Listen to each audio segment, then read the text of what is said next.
ವಿಚಾರ ಚರ್ಚೆ ಮಾಡ್ತೀವಿ. ನೀವು ಪುಟ್ರಂಕೇಟ್ರನ್ನ ಭೇಟಿ ಮಾಡಿ, ಅನಿಮಲ್ ಹಸ್ಬೆಂಡ್ರಿ ಮಿನಿಸ್ಟ್ರಿ ಆಗಿದಾರಲ್ಲ ಅವ್ರನ್ನ ನಾಳೆ ಹೋಗಿ ಭೇಟಿ ಮಾಡಿ. ನೀನು ಇದ್ರೆ ಕರ್ಕೊಂಡು ಒಂದು ಭೇಟಿ ಮಾಡ್ತೀನಿ. ಅವರು ಅದನ್ನು ಪ್ರಸ್ತಾಪ ಮಾಡಿ ನಾವಲ್ಲಿ ಅವ್ರಿಗೆ ಧ್ವನಿಗೂಡಿಸ್ತೀವಿ. PM ಗಮನಕ್ಕೆ ಬಂದಿದ್ದೀವಿ. PM ಅದಕ್ಕೆ ನೀವು ಅದನ್ನು ನಾನು ಮಿನಿಸ್ಟರ್ ಹತ್ರ ಮಾತಾಡ್ತೀನಿ. ಫೋನ್ ಹಚ್ಚಿ ಮಾತಾಡ್ತೀವಿ. ಮಾತಾಡ್ಬಿಟ್ಟು ಅಲ್ಲಿ ಕ್ಯಾಬಿನೆಟಲ್ಲಿ ಪ್ರಸ್ತಾಪ ಮಾಡ್ತೀವಿ. ನೋಡೋಣ ಏನು ಈಗ ನಿಮ್ಮ ಪ್ರಾಬ್ಲಮ್ ಏನು.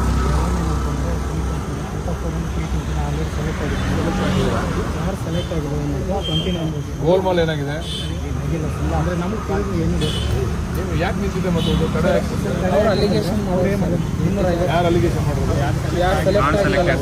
ಏನು ಅಲಿಗೇಷನ್ ಮಾಡೋರು? ಆಯಿತು, 80 lakhs ತಗೊಂಡು ಅಲಿಗೇಷನ್ ಮಾಡೋರಲ್ಲ, ಪ್ರೂಫ್ ಕೊಟ್ಟಿದ್ದಾರೆ. ಯಾರು 29 ಜನ?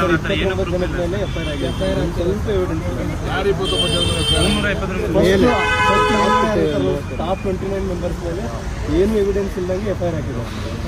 ಯಾರು FIR ಹಾಕಿದ್ರು? ಕಂಪ್ಲೇಂಟ್ ಕೊಟ್ಟವ್ರೆ. ಅವ್ರದ್ದೇನೋ ತನಿಖೆ ಮಾಡ್ತಾವ್ರಾ? ಟ್ರಾನ್ಸ್ಫರ್ ಆಗಿದೆ. ಬೇರೆ ಬೇರೆ ಸಂಘಟನೆಯವರು ಒಂದು ಒತ್ತಾಯ ಮಾಡೋದ್ರಿಂದ ಅವ್ರು CID ಹೋಗಿದೆ. ಆ 29 ಮೆಂಬರ್ಸ್ ಇನ್ವೆಸ್ಟಿಗೇಷನ್ ಮಾಡ್ತಿದ್ದಾರೆ. ಯಾವುದೇ ರೀತಿ ಆರೋಪ ಇಲ್ಲ ಸರ್. ಅವ್ರ ಜಾತಿ ಆದರೂ ಮೂವ್ ಮಾಡ್ತಾ ಇದ್ದೀವಿ. ಅದನ್ನು ಅವ್ರ ಜೊತೆ ರಂದು ಹೋಲ್ಡ್ ಮಾಡ್ಕೊಂಡಿರ್ತೀವಿ. ಅವ್ರ ಸೋರ್ಸ್ ಮೇಲೆ ವೆಂಕಟೇಶ್ ಇದ್ದಾಗ ಸಂಧಿ ಅಪಾಯಿಂಟ್ ಮಾಡೋಣ. ಅವರು ಇದರಿಂದ ಹೊರಗೆ ಹೋಗ್ತಾರೆ ಅಂತ ಹೇಳಿ ಒಂದು ಟೀಮ್ ಆಗಿ ಇವ್ರ ವಿರುದ್ಧ ಮಾಡ್ಕೊಂತಾರೆ. ಈಗ ಅವ್ರ ಸೋರ್ಸ್ ಹೊರಗೆ ಹೋಗ್ಬಿಡ್ತಾರೆ. ಏನು ಪ್ರೂಫ್ ಇಲ್ಲ, ಅವ್ರ ಕಂಪ್ಲೇಂಟ್ ಆಧಾರ ಏನಿಲ್ಲ. ಆಲ್ರೆಡಿ ಸೆಕ್ರೆಟರಿ ಹೇಳಿದರೆ ಯಾವುದೇ ಎವಿಡೆನ್ಸ್ ಕೊಟ್ಟಿಲ್ಲ. ಕಂಪ್ಲೀಟ್ ಆಗಿತ್ತು. ಯಾವುದೇ ಎವಿಡೆನ್ಸ್ ಇಲ್ಲದೇ ಸುಮ್ಮನೆ ಬಂದು ಇದೇ ಎವಿಡೆನ್ಸ್ ಇದೆ, ಎವಿಡೆನ್ಸ್ ಜಾಸ್ತಿ ಮಾರ್ಕ್ಸ್ ತೆಗೆದಿದ್ದಾರೆ ಅಂತ ಕಂಪ್ಲೇಂಟ್ ಹಾಕೊಡ್ತಾರೆ. ಮಾರ್ಕ್ಸ್ ಮೇಲೆ ಅಷ್ಟೇ. ಸೆಲೆಕ್ಟ್ ಆಗದೆ ಇರೋ ಒಂದು ಕ್ಯಾಂಡಿಡೇಟ್ಗೆ ಮಧ್ಯವರ್ತಿ ಅಂತ ಯಾರ್ದೋ ಒಬ್ಬರಿಗೆ ಕಾಲ್ ಮಾಡಿ ಮಾತಾಡಿದ್ದಾರೆ ಸರ್. ಅದನ್ನ ಇವ್ರು ಯಾರು ಸೆಲೆಕ್ಟ್ ಆಗಿರೋ ಯಾರು ಮಾತಾಡಿದ್ರು? ಸೆಲೆಕ್ಟ್ ಆಗ್ಲಾರ್ದರೆ ಮಾತಾಡೋದು ಸರ್. ಅದಕ್ಕೆ ಸ್ಟಿಂಗ್ ಆಪರೇಷನ್ ಅಂತ ಹೆಸರು ಕೊಟ್ಬಿಟ್ಟು ಅದೇ ಎವಿಡೆನ್ಸ್ ಅಂತ ಮೀಡಿಯಾದಿಂದ 2 ತಿಂಗಳಾಗಿದೆಯಾ? 2 ತಿಂಗಳಿಂದ ಅಲ್ದಾಡ್ತೀವಿ. ಆಯ್ತು, ಗಾಬರಿ ಆಗ್ಬೇಡಿ. 10 ವರ್ಷ ವರ್ಷದಿಂದ ಏನೋ ಮಾಡ್ಕೊಂಡಿದ್ರಲ್ಲಪ್ಪ, ಜಂಜಿನ ಏನೋ ಮಾಡ್ಕೊಂಡಿದ್ದಿಲ್ಲ. ನೀವು ಸರಿ ಮಾಡಿದ್ರು ಮೇಲೆ ಬೀಳ್ತೀರಾ, ತಪ್ಪು ಮಾಡಿದ್ರು ಮೇಲೆ ಬೀಳ್ತೀರಾ? ಅವರಿಂದನೇ ಹಾಳಾಗ್ತೀರ ಸರ್. 9 ವರ್ಷ ಇದಕ್ಕೆ ಏನಾರ ಒಂದು ದಾರಿ ಹುಡುಕ್ತೀವಿ. ತಾಳ್ಮೆಯಲ್ಲಿ ಹೇಳಿದ್ವಿ CMಗೆ.